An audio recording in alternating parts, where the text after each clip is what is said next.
Hello and welcome. I am Ramesh Ramachandran and you're watching Newsnight on DD India, your primetime destination for news and bespoke analysis. It's good to see you all again. All right, on the show tonight, have you wondered why is it that Indian companies overseas voluntarily follow the local laws, but a social media platform such as Twitter does not or is reluctant to follow the Indian law? By the way, the law is designed to give voice to the victims of abuse or misuse. So why should anyone, let alone Twitter, object to that? Why would Twitter, as Indian Information Technology Minister Ravi Shankar Prasad says, deliberately choose the path of non-compliance? Can a country of India's size and diversity, with a multitude of cultures and religions, where even a small spark can cause a fire, afford to be lax or allow fake news to circulate? Now, these are perplexing but very pertinent questions which I'm sure are in the public interest. Also on the show, they came, they saw, but did they concur? We analyze the Biden-Putin summit in Geneva, and Prime Minister Modi addresses the 5th edition of Viva Tech, one of the largest digital and startup events in Europe. All that and much more coming up over the next 1 hour. But first, as always, the headlines.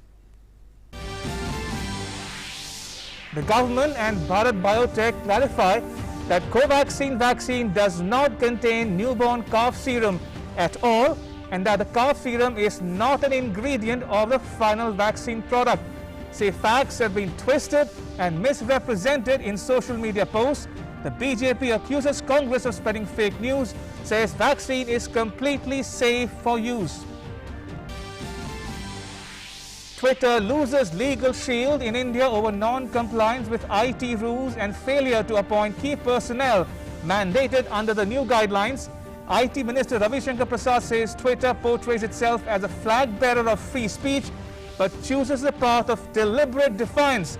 FIR lodged against Twitter and some journalists in Ghaziabad for fake news and inciting communal sentiments. Cabinet approves Deep Ocean mission to explore deep ocean for resources and develop deep-sea technologies for sustainable use of ocean resources. Relief for farmers as Cabinet approves nutrient-based subsidy rates for phosphatic and potassic fertilizers for the year 2021-22.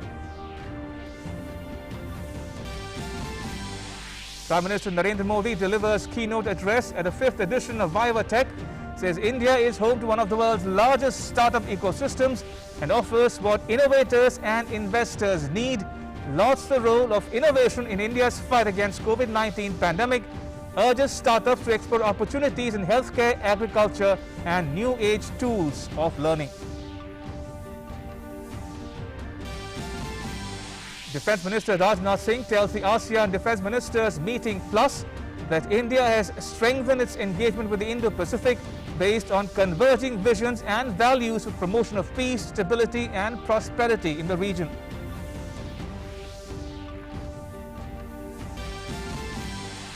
India makes progress in its fight against COVID-19. New cases remain below 100,000 for the 9th day. Number of people recovering from the disease outnumbers new infections for the 34th straight day. Recovery rate at 95.8%. Over 261 million doses of vaccine administered so far.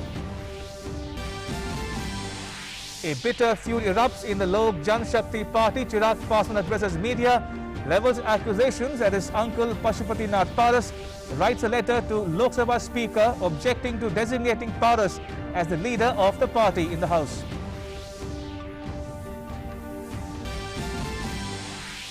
And net direct tax collections for 21-22 grow at a robust pace in spite of the disruption caused by COVID-19 on the economy. Net collections cross 185,000 crore rupees. Advanced tax collections show a growth of 146%. Right, let me dive straight into our cover story. Now, the Indian Information Technology Minister Ravi Shankar Prasad on Wednesday said Twitter failed to comply with the intermediary guidelines. The company, quote unquote, deliberately chose the path of non-compliance despite being granted multiple opportunities. He also said what happened in Uttar Pradesh was illustrative of Twitter's arbitrariness in fighting fake news. Twitter will now be liable for action under Indian Penal Code for third-party unlawful content. Earlier this month, the government had given one last chance to Twitter to comply with the new IT rules, which came into effect on 26th May. Microblogging site Twitter has lost its indemnity or legal protection from prosecution over users' posts in India because of its failure to comply with the new digital rules. This means that it can now be made a party to criminal cases involving posts and content published on it. Twitter has lost its intermediary status as provided by the law and the protection offered under Section 79 of the Information Technology Act 2020. Social media companies were supposed to comply with the new guidelines by 25th of May, including appointment of a grievance officer and appointment of a legal advisor. Twitter failed to do the same. Failure of compliance of IT rules, the protections which were available to social media intermediaries cannot be claimed by Twitter anymore. Twitter is now vulnerable and subjected to all criminal and civil liabilities in India in any cases what will come. They can be today criminally sued, made criminally accountable, they can be criminally investigated, they can be sued for defamation. All sort of liabilities Twitter is now vulnerable to. The first case in which Twitter can face charges for third-party content was filed in Uttar Pradesh, Ghaziabad, in connection with an alleged assault on an elderly Muslim man on June 5th. Twitter has been accused in an FIR of not removing misleading content linked to the incident. Tweets were shared with a clear motive to provoke communal sentiments, says the FIR, adding that the misleading posts were retweeted by thousands of people. जो content social media वगैरह पे publish किया गया वो गैर जिम्मेदारी वाला है और उसका जो है अभी तक किसी भी तरीके से वेरिफिकेशन नहीं हुआ। तावीज़ को लेकर के ये घटना की गई और इसीलिए जो है जिन लोगों ने जानबूझ करके सोशल मीडिया पर एक अलग एंगल देने के लिए इसको पब्लिश किया तो हमने उसके खिलाफ एक FIR कल यहाँ गाजियाबाद में लिखी है जिसमें 7 लोग के खिलाफ FIR लिखी गई है प्लस ट्विटर इंडिया के खिलाफ लिखी गई है। हमारी टीम लगातार मॉनिटर कर रही है कम्युनल हार्मनी और पीस को डिस्टर्ब करने की जो भी कोशिश की जाएगी उसके खिलाफ कठोर विधिक कार्रवाई हम लोग करेंगे। Union IT Minister Ravi Shankar Prasad, in a series of posts on Twitter as well as microblogging site Coup, gave a detailed explanation of the move against Twitter. He said, there are numerous queries arising as to whether Twitter is entitled to safe harbor provision. However, the simple fact of the matter is that Twitter has failed to comply with the intermediary guidelines that came into effect from 26th of May. Further, Twitter was given multiple opportunities to comply with the same. However, it has deliberately chosen the path of non-compliance. The culture of India varies like its large geography. In certain scenarios, with the amplification of social media, even a small spark can cause a fire, especially with the menace of fake news. This was one of the objectives of bringing the intermediary guidelines. It is astounding that Twitter, which portrays itself as the flag bearer of free speech, chooses the path of deliberate defiance when it comes to the intermediary guidelines. Further, what is perplexing is that Twitter fails to address the grievances of users by refusing to set up process as mandated by the law of the land. Additionally, it chooses a policy of flagging, manipulates media only when it suits its likes and dislikes. What happened in UP was illustrative of Twitter's arbitrariness in fighting fake news. While Twitter has been over-enthusiastic about its fact-checking mechanism, its failure to act in multiple cases like UP is perplexing and indicates its inconsistency in fighting misinformation. Indian companies, be it pharma, IT or others, that go to do business in USA or in other foreign countries voluntarily follow the local laws. Then why are platforms like Twitter showing reluctance in following Indian laws designed to give voice to the victims of abuse and misuse? The rule of law is the bedrock of Indian society. India's commitment to the constitutional guarantee of freedom of speech was yet again reaffirmed at the G7 summit. However, if any foreign entity believes that they can portray itself as the flag bearer of free speech in India to excuse itself from complying with the law of the land, such attempts are misplaced. In the past, Twitter has faced several allegations of arbitrariness regarding action against controversial and inflammatory tweets. There have also been several allegations of adopting double standards. What is clear from this entire episode is that while all social media companies are welcome to do business in India, they have to follow the laws of the country in letter and in spirit. With inputs from Chairendra Mishra and Neeraj Singh, Bureau Report, DD News. All right, after that fairly elaborate cover story, time now for our In Focus segment, in which we are discussing about India slams Twitter for not complying with new rules. And joining me are two very special guests, Subimal Bhattacharjee, an IT expert, and Sanjay Singh, a senior journalist. Gentlemen, welcome to News Night. Subimal, if I can start with you. Now, before that, I want to help our viewers understand the basic issue here in light of what's been happening vis-a-vis Twitter. And correct me if I'm wrong, Subimal. Section 79 of the IT Act said that if you are an intermediary, you will not be liable for third-party content provided you agree to certain conditions. Now, the new IT rules or the intermediary guidelines say comply or else you will be liable for punishment or jail terms and so on and so forth, and also you will lose or forfeit what is known as the quote-unquote legal shield. Now, my question to you is this: if I am Twitter, why would I voluntarily forego or forfeit that legal shield? I'm just wondering aloud here. Is it arrogance? Is it misplaced hubris? Is it outright defiance? What's your take?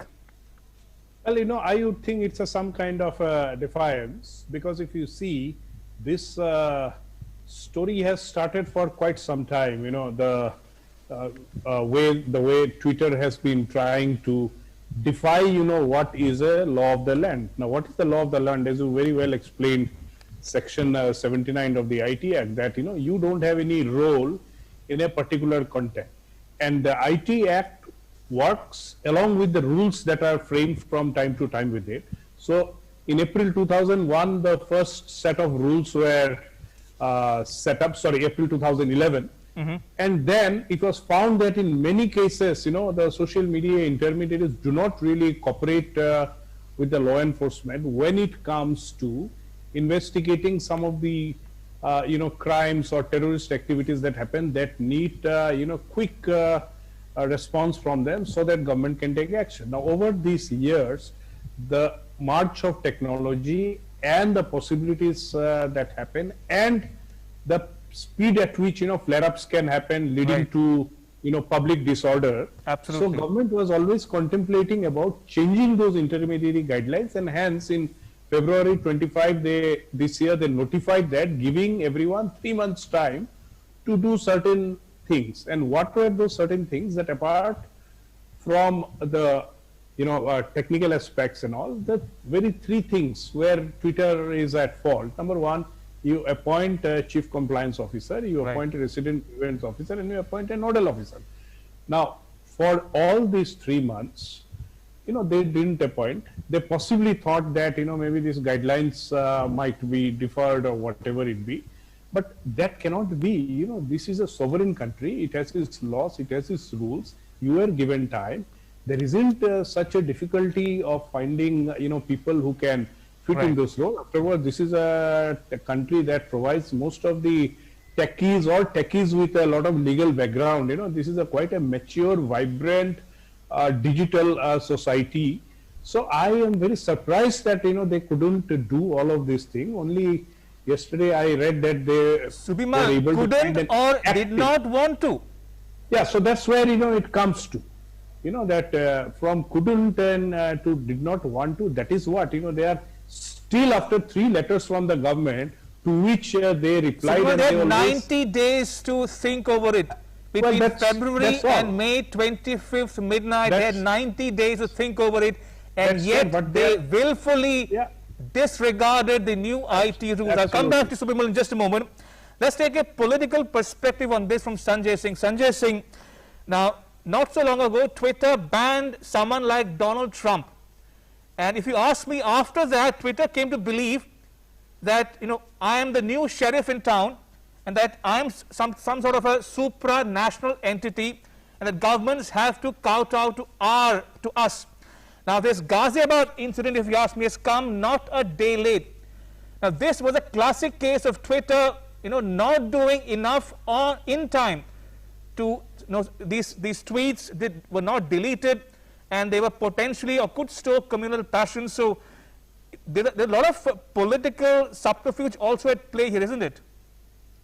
It's not a question of not doing enough in time, but this is actually a question of willful defiance. This is a matter of willful defiance by the Twitter. Right. It is right that Twitter thought it's not sheriff in the town, it's actually emperor of the world.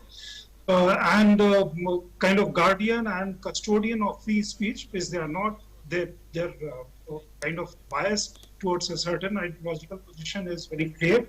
That has been reflective in the past. And previously, under the then existing law, we had no control over Twitter as to what they published. Their intermediary status, as you yourself explained, under Section Rule 79 of the IT Act, they were protected, they had certain immunity. But now things have changed.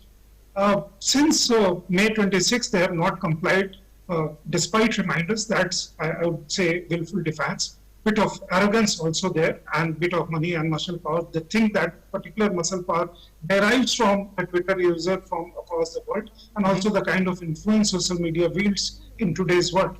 Having said that, yesterday's incident in particular, which has sparked off this debate afresh, two things are very important here. Right. The government taking a position that so far Twitter has, they have not said so, but kind of willingly, they have indulged in willful defiance, not complying to the IT new notifications, which other social media outlets and have actually complied with the other social media giants, so to say. Twitter is an exception in that count. Twitter also on certain occasions, on numerous occasions, also in recent past, have done their what they say their own fact check. It's very opaque and obviously tilted towards certain people, certain ideology.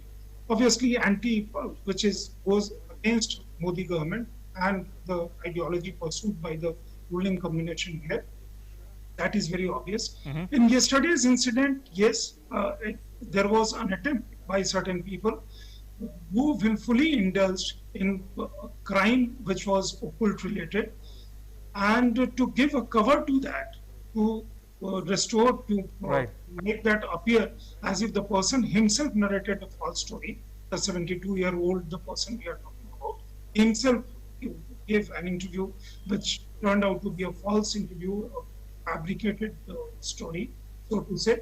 And the culprits were not arrested by Ghaziabad police, were of the same community, and it was their internal matter. Humne tabiz di, tumne galat tabiz pehni, and certain money matters were involved out there. Once this came to light, one fact checker claims himself to be fact checker, deleted his tweet. That's just all. By then it has got in, say, left liberalist and also Modi rivals, political rivals. Rahul Gandhi, for instance, a person like even Rahul Gandhi on track to that. And so many others, even till today, were kind of tweeting or making comment in the same original fake news which was peddled through Twitter. Now, Twitter did not carry out its responsibility despite them knowing about the fact that Ghaziabad police has contributed. And the government obviously has certain things to say on that particular thing. You tag people of manipulative media, a toolkit which was related to Congress, and then, of course, people know as to what happened thereafter. So this is a situation whereby I think Twitter committed two mistakes. A, not complying to the new IT guidelines, which came in existence from May 26. That makes Twitter liable to be penalized under Indian law. B, when this particular case was filed against Twitter, now Twitter is liable. Twitter perhaps did not think, thought that it had immunity forever, and the kind of influence they wielded, as in case in other countries, so India, for a long, long time, that will come as some kind of saver for them. That unfortunately is not the scenario. Absolutely. Subimal Bhattacharya, Minister Prasad, Ravi Shankar Prasad made a forceful argument on two social media platforms earlier in the day, Coup and Twitter. If I can quote from a portion of his intervention this morning, he said, Indian companies, be it pharma, IT or others, that go to do business in USA or in other foreign countries voluntarily follow the local laws. Then why are platforms like Twitter showing reluctance in following Indian laws designed to give voice to the victims of abuse and misuse? What's your take on the minister's intervention there? No, this is a very brilliant intervention by the minister, and this is the reality that that while our companies are doing this compliance voluntarily, here you are finding they are trying to be defined. They are questioning each and every motive. They wait till the last moment. They think that a sovereign nation like ours will not implement its own laws and rules, because these are done in a very, very structured manner where everyone is consulted and all. So I think the minister's response was very good, and I think a larger message also has to go to these large corporations who, by virtue of the revenue they earn and their geographical spread, and particularly in the case of social media, they themselves have become law unto themselves. So I think we are giving that that my way or the highway approach that they're trying to show before us in the name of their terms and conditions and not the laws of a sovereign nation.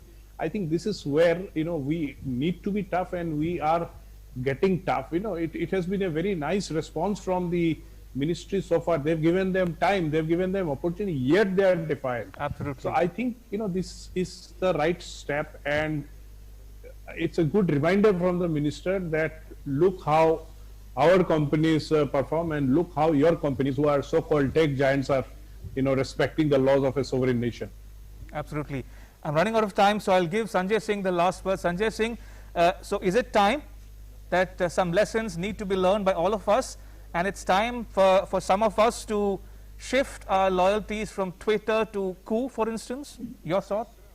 See, that's an individual discussion. I won't comment on that. But fact remains that the IT minister, who is also law minister, came out very clearly, very clear, categorical on the subject matter. Besides tweeting on the subject matter, he also had various interviews on various channels, answering whatever queries people had on this particular issue. That was a welcome move, so that people also understand as to what is the issue involved here. And action taken against Twitter, or proposed action to be taken against Twitter, is justified if Twitter continues to defy law of the land. Therefore, it's very important that these multinationals learn a lesson, and people who go on blindly for tweeting certain things, irrespective which suits their particular kind of narrative which they want to build, they also should be cautious, because the case, I think, Uttar Pradesh government is going to pursue seriously. And the new twist that it has taken, the government has come out very firmly. I think people should also exercise degree of self-restraint and caution while dealing with issues like these. Absolutely. So deterrence could be the need of the hour. Sanjay Singh and Subimal Bhattacharya, thank you so much for making time for us here on Newsnight Tonight. Appreciate it. Thank you. Right, shifting focus, some other stories we are tracking here on Newsnight Tonight.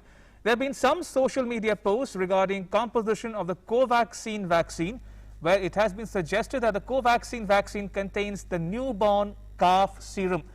Now, the government and the vaccine manufacturer Bharat Biotech have clarified that it is not true.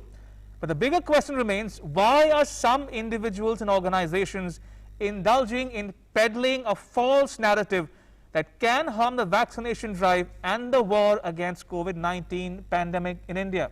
More in the next report. Vaccine is the main weapon and the hope for mankind in the war against COVID-19 pandemic.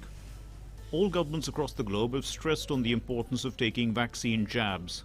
But it is rather unfortunate that some political parties in India are indulging in creating myths about the vaccine. Congress's national convener of social media, Gaurav Pandey, tweeted that the vaccine contains a cow's calf serum. He also shared a document to make his claim.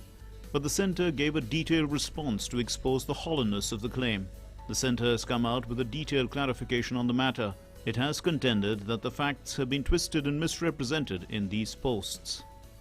Newborn calf serum is used only for preparation growth of vero cells. Different kinds of bovine and other animal serum are standard enrichment ingredient used globally for vero cell growth. Vero cells are used to establish cell lines, which help in production of vaccines. This technique has been used for decades in polio, rabies and influenza vaccines. These vero cells are washed with water, with chemicals many times to make it free from newborn calf serum. Thereafter, these vero cells are infected with coronavirus for viral growth.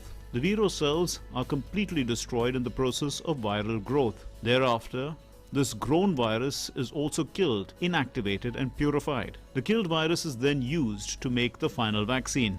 In the final vaccine formulation, no calf serum is used. Hence, the final vaccine Covaxin does not contain newborn calf serum at all. Calf serum is not an ingredient of the final vaccine product. With these points, the government intends to put the controversy behind and clear the myths about the vaccine. Bharat Biotech also issued a clarification denying any presence of calf serum in the final product.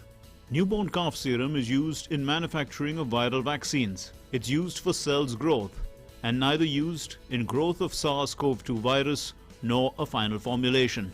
Covaxin is highly purified to contain only inactivated virus components by removing other impurities. Bovine serum is widely used in the manufacture of vaccines globally for several decades. The usage of newborn calf serum was transparently documented in several publications, including Hamster Efficacy Study, over the last 9 months.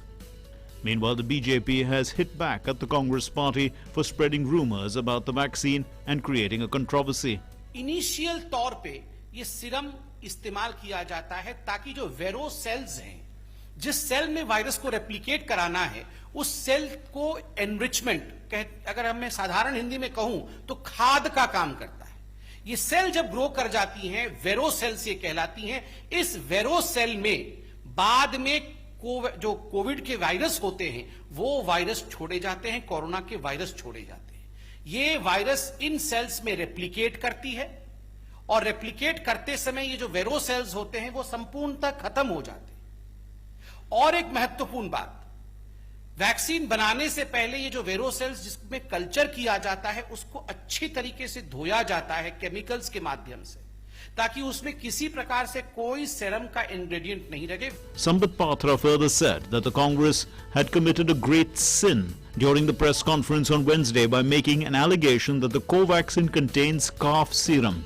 हमारे देश के प्रधानमंत्री नरेंद्र मोदी दिन रात एक करके इस काम को आगे बढ़ा रहे हैं। विश्व का सबसे बड़ा वैक्सीनेशन ड्राइव चल रहा है और कांग्रेस पार्टी का एक ही ध्येय और वो ध्येय है Daryl the vaccination process of India.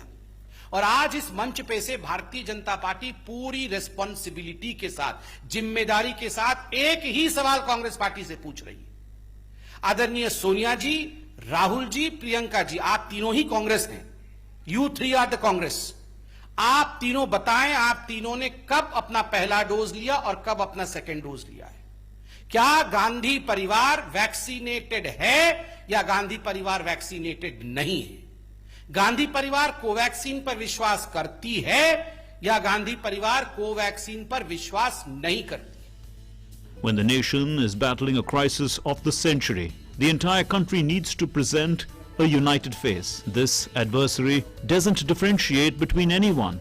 No one is safe until all are safe, and the passage to that secure enclosure for us all goes via the vaccine jab. The earlier everyone understands, the better it is for all of us. Bureau Report, DD India. Right, moving on. Prime Minister Modi on Wednesday delivered the keynote address at the 5th edition of Viva Tech. He was a guest of honor at what is one of the largest digital and startup events in Europe. Other prominent speakers at the event include President Emmanuel Macron of France and Prime Minister Pedro Sanchez of Spain. The event will also be attended by Apple CEO Tim Cook, Facebook Chairman and CEO Mark Zuckerberg, and Microsoft President Brad Smith, among others. Convention fails, innovation can help. Prime Minister Narendra Modi told the digital and startup event via video conference that this has been seen during the COVID-19 pandemic, which is the biggest disruption of our age. He showcased the digital innovations that helped India in its fight against the pandemic. 2 vaccines are being made in India and more are in the development or trial stage. On the government side, our indigenous IT platform, Arogya Setu, enabled effective contact tracing. Our COVID digital platform has already helped ensure vaccines to millions. Had we not been innovating, then our fight against COVID-19 would have been much weaker.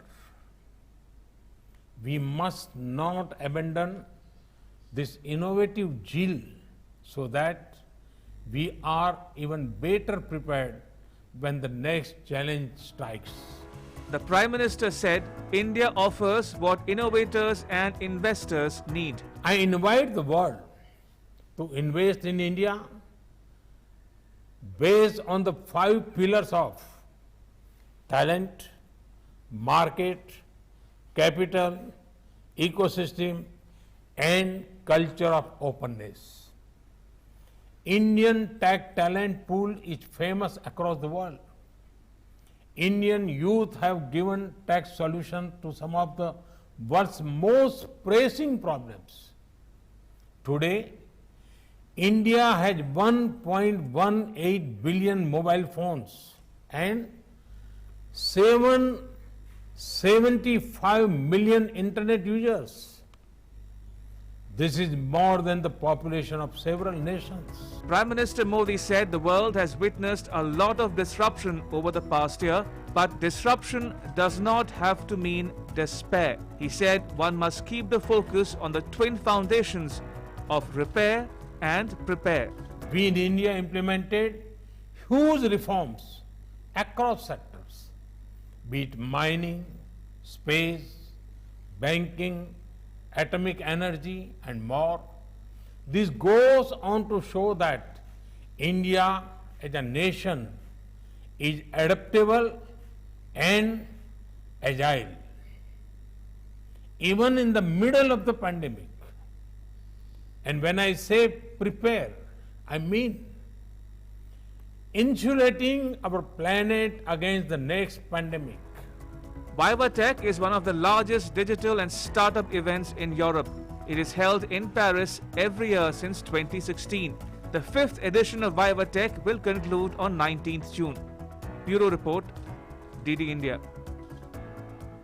Right, moving on. Defence Minister Rajnath Singh on Wednesday addressed the ASEAN Defence Ministers Meeting Plus, also known by its acronym ADMM Plus, via video conference. The ASEAN Defence Ministers Meeting Plus is a significant platform involving all 10 ASEAN members and 8 dialogue partners: Australia, China, India, Japan, New Zealand, South Korea, Russia and the United States. The meeting was hosted by the Ministry of Defence of Brunei. Brunei is the chair of ASEAN this year. In his address, Minister Rajnath Singh reiterated India's support for an ASEAN-led mechanism for peace and stability in the Indo-Pacific. India calls for a free, open and inclusive order in the Indo-Pacific based upon respect for sovereignty and territorial integrity of nations, peaceful resolution of disputes through dialogue and adherence to international rules and laws. India has strengthened its cooperative engagements in the Indo-Pacific based on converging visions and values for promotion of peace, stability and prosperity in the region. The minister said COVID-19 is an immediate challenge facing the countries taking part in the meeting. He called for a robust vaccination program to fight the coronavirus. The immediate challenge facing us collectively, COVID-19, the virus is mutating fast and testing our response as we find new variants that are more ineffective and potent. India is just emerging from a second wave that pushed our medical response to the limit. But the disruptive effect of the pandemic is still unfolding. The test is therefore to make sure that the world economy moves on the path of recovery and to ensure that the recovery leaves no one behind. I am convinced that this is only possible if entire humanity is vaccinated. In other news, the Cabinet Committee on Economic Affairs took certain major decisions on Wednesday. Chaired by Prime Minister Narendra Modi, the Cabinet Committee gave its nod to the Deep Ocean Mission that aims to support blue economy initiatives. The meeting also took a major decision on the subsidy rates of DAP in a special package for farmers. Here's a detailed report. The Cabinet Committee on Economic Affairs took many important decisions, including the approval of Deep Ocean Mission. With a view to explore deep ocean for resources and develop deep sea technologies for sustainable use of ocean resources, the Cabinet approved the proposal of Ministry of Earth Sciences on the Deep Ocean Mission. The project will aim to support the blue economy initiatives of the Government of India. The main features of that are mineral study 6,000 meters deep in sea. The changes, if any, to be noticed because of climate change. To study more deep sea biodiversity. There will be deep sea ocean survey. There will be advanced marine station for ocean biology, and there will also be offshore ocean thermal energy part of mission.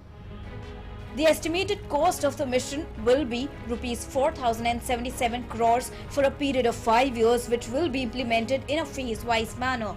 The estimated cost for the first phase for the 3 years, that is from 2021 to 2024, would be Rs 2,823.4 crores. Ministry of Earth Sciences will be the nodal ministry for implementing this multi-institutional ambitious mission. This all will help new emerging sectors in startups, because this technology is not available in market.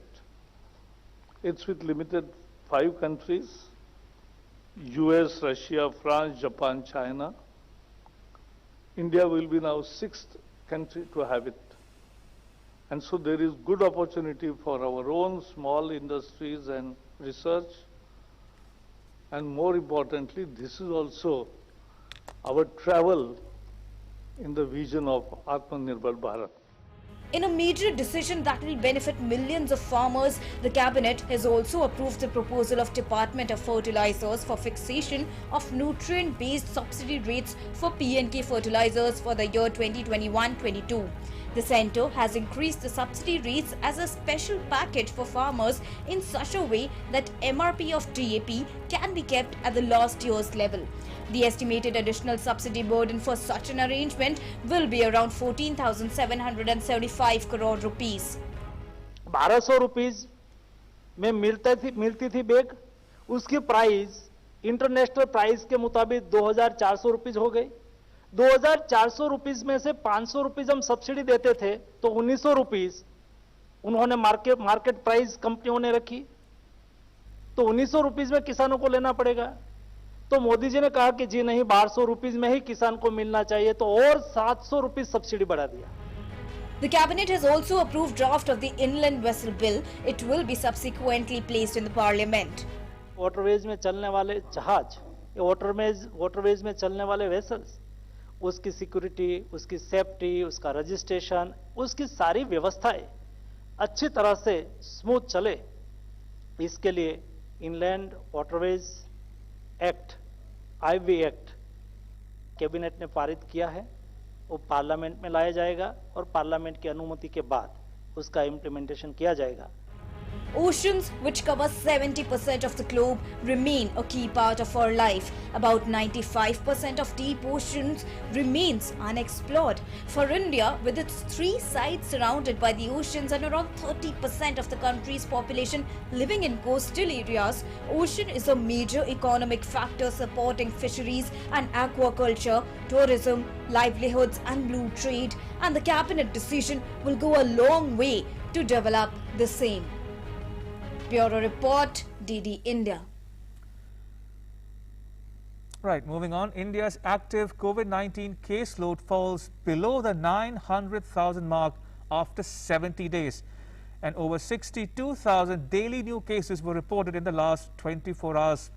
Now, daily recoveries outnumber daily new cases now for more than 1 month. And the recovery rate has increased to 95.8%. India continues to report a sustained slide in the daily new COVID-19 cases and total caseload. The country is firmly on the path to control the pandemic. Less than 1 lakh daily new cases have been reported for 9 continuous days now. Less than 9 lakh active cases after 70 days. India's active caseload has declined to 8,65,432. India reported 62,224 daily new cases in the last 24 hours. Recovery rate has also increased to 95.80% and daily positivity rate at 3.22%, which is less than 5% for 9 consecutive days. Unlock 2.0 has started in Bihar from Wednesday, in which all shops and business establishments were open from 6 a.m. to 6 p.m. In Madhya Pradesh, shopping malls, gyms, stadiums and restaurants are allowed to open with 50% capacity. 50 people will be allowed in the wedding ceremony. All state government offices will work at full capacity. State Chief Minister Shivraj Singh Chauhan called on Prime Minister Narendra Modi and apprised him about the situation in the state.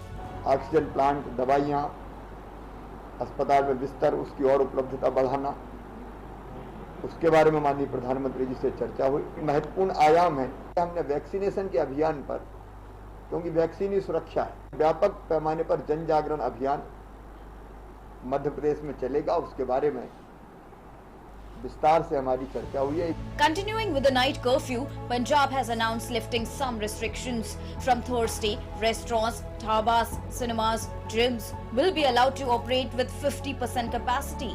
In Jharkhand, Health Awareness Week has been extended till 6 a.m. on 24th of June. All shops and shopping malls will be open till 4 p.m. only. According to the new guidelines in Rajasthan, the weekend curfew will now be effective from 5 p.m. on Saturday to 5 a.m. on Monday. Shopping complexes and malls will be open from Monday to Saturday from 6 a.m. to 4 p.m. Down south, Karnataka is all set to start the second phase of unlock after 21st of June. We are vaccinating our staff, which includes the hotel industry, travel industry, transport industry. We are vaccinating our staff and employees, so that they can go in the market and say, yes, we are vaccinated. On the other hand, Delhi government has announced to give 5 lakh rupees compensation to the family of a patient who died due to lack of oxygen. Delhi AIIMS has been decided to resume OPD services in a phased manner from 18th of June. Meanwhile, educational institutions in Jammu and Kashmir will remain closed till 30th of June. The Archaeological Survey of India has thrown open all the monuments, sites and museums under it. Funds have been approved for the establishment of 2 temporary COVID-19 hospitals at Murshidabad and Kalyani in West Bengal through PM CARES Fund. 41 crore 62 lakh rupees have been allocated from the fund. On the vaccination front, more than 26.19 crore shots have already been administered across the country. Bureau Report, DD India. All right, take a look at what else is making news around India in our National Roundup segment. Amid the ongoing controversy in the Lok Janshakti Party, Chirag Paswan held a press conference on Wednesday to share his side of the story. Chirag alleged that the JDU is making continuous efforts to break his party. Targeting his uncle Pashupati Kumar Paras, Chirag further said that Paras did not play any role in election campaigning. In a letter written to Lok Sabha Speaker Om Birla, LJP leader Chirag Paswan opposed the recognition of Pashupati Kumar Paras as leader of the party in the Lok Sabha. He said it is contrary to the provisions of his party. Paswan also informed the Speaker that the party under his leadership has expelled 5 MPs, including Pashupati Paras from LJP, who united against him. Paswan further requested the Speaker to release a circular in his favour as the leader of the LJP. Enforcement Directorate on Tuesday arrested former MLA and Peasants and Workers Party of India member Vivekanand Shankar Patil from Maharashtra's Panvel district in connection with a 512 crore rupee bank fraud case. The case was reported from Karnala Nagari Sahakari Bank. The money laundering case against Patil is based on an FIR registered by the Economic Offences Wing of Navi Mumbai Police last year. Police has booked 76 persons, including Patil, for cheating, forgery and criminal breach of trust in connection with the bank fraud detected by the RBI to the tune of 512 crore rupees. Followed by Supreme Court decision on striking off the law providing quota to Marathas, the Maratha community has called for a widespread protest across the state that started from Kolhapur on Wednesday. The protest is being carried under the leadership of Rajya Sabha MP Sambhaji Raje Chhatrapati. A large number of protesters belonging to the Maratha community were seen protesting peacefully. Further, the BJP said it supports the demand of Maratha reservation. However, the state government is trying to mislead Maratha community. The Bombay High Court has directed the Maharashtra government to probe the role of Sood Charity Foundation, a trust run by Sonu Sood along with MLA Zishan Siddiqui. The court asked the authorities to probe the trust in the case of supplying remdesivir to public without holding any license to carry any such activity. And in the Sagar Dhankar murder case, Delhi police now arrested judo coach Subhash. This is the 11th arrest in this case. Delhi police earlier arrested Olympic double medalist Sushil Kumar in the case, who is currently under judicial custody till 25th June.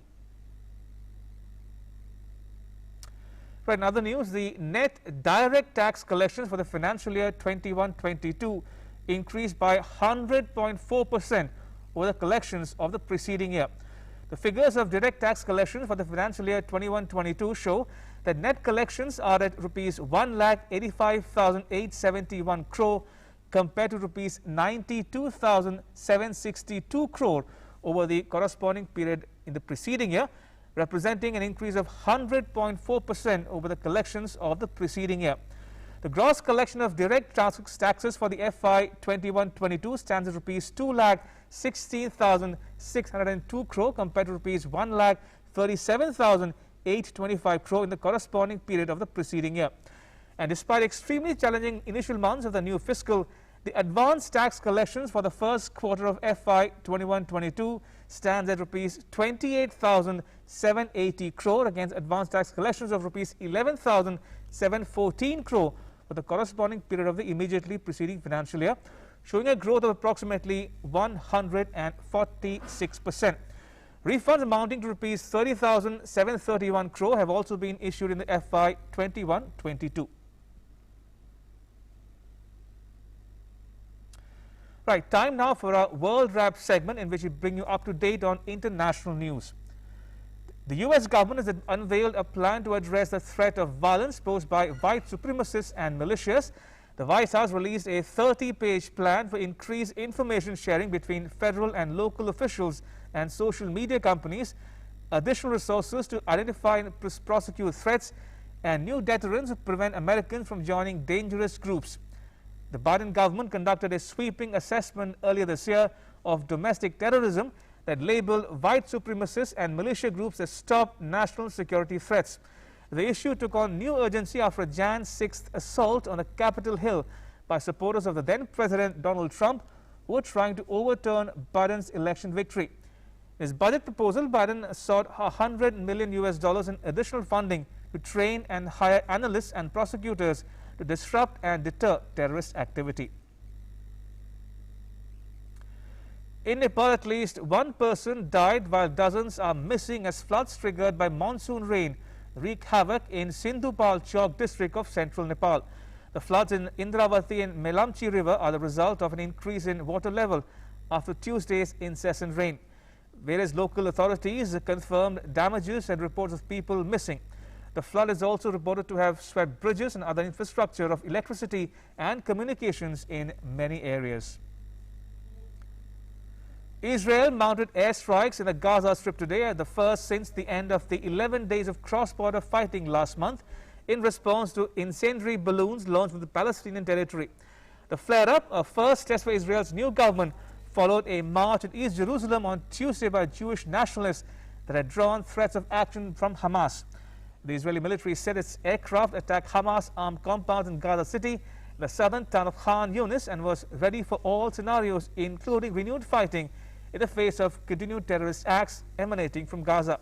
The strikes came in response to the launching of the balloons, which the Israeli fire brigade reported caused 20 blazes in open fields and communities near the Gaza border. A major heat wave is bearing down on Southern California, bringing some of the hottest temperatures of the year beginning Tuesday. Scorching weather beat down on the Los Angeles area on Tuesday, with temperatures reaching 41 degrees Celsius in some areas. People are thronging to beaches to get some respite from scorching heat. The shores were filled with residents trying to cool down. Much of the western U.S. is braced for record heat waves this week, with approximately 50 million Americans placed on alert for excessive temperatures, which could approach 50 degrees Celsius in some areas. The heat wave is expected to continue until Sunday. U.S. President Joe Biden and Russian President Vladimir Putin concluded their summit meeting between what the American leader called two great powers. Joe Biden and Russia's Vladimir Putin held their first summit in Geneva since Biden took office. The two leaders shook hands while appearing briefly before cameras. The two were first greeted by the President of Switzerland before sitting down for a small meeting. Putin thanked Biden for his initiative to meet in Geneva. For his part, Biden said the two leaders would try to determine areas of cooperation and mutual interest. He said it is always better to meet face to face. Later, addressing a press conference, Putin called summit with Biden very constructive. He also said that they have agreed to begin consultations on cybersecurity issues. He said both sides manifested a determination to understand each other on their divergent positions. Putin said respective ambassadors will return to their posts. The Russian ambassador to the U.S., Anatoly Antonov, and U.S. ambassador to Russia, John Sullivan, had been in their home countries for the last several months amid heightened tensions. New York celebrated the state's vaccination milestone with a fireworks display at the iconic Empire State Building and other state landmarks. Fireworks lit up the night skies all over New York after Governor Andrew Cuomo announced that 70% adults in the state have received at least one dose of COVID-19 vaccine. Restrictions across commercial and social settings have been lifted immediately after hitting a 70% vaccination rate. But some limitations based on guidelines from the U.S. Centers for Disease Control and Prevention would remain in place. Masks and social distancing are not required for vaccinated people anymore in the U.S.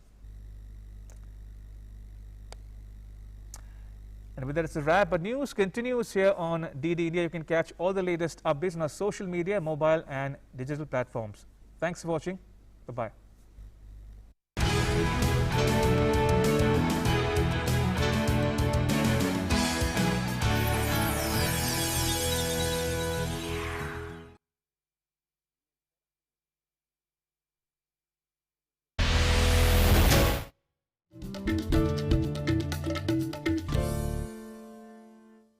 Namaste Land. Marhaban.